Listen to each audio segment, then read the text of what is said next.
Hello everyone.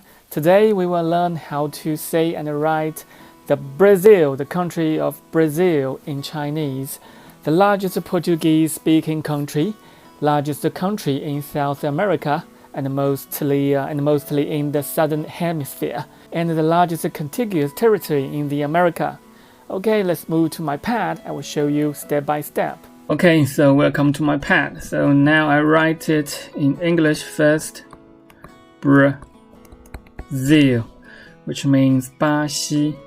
Let's write it in Chinese. 巴西, which means Brazil.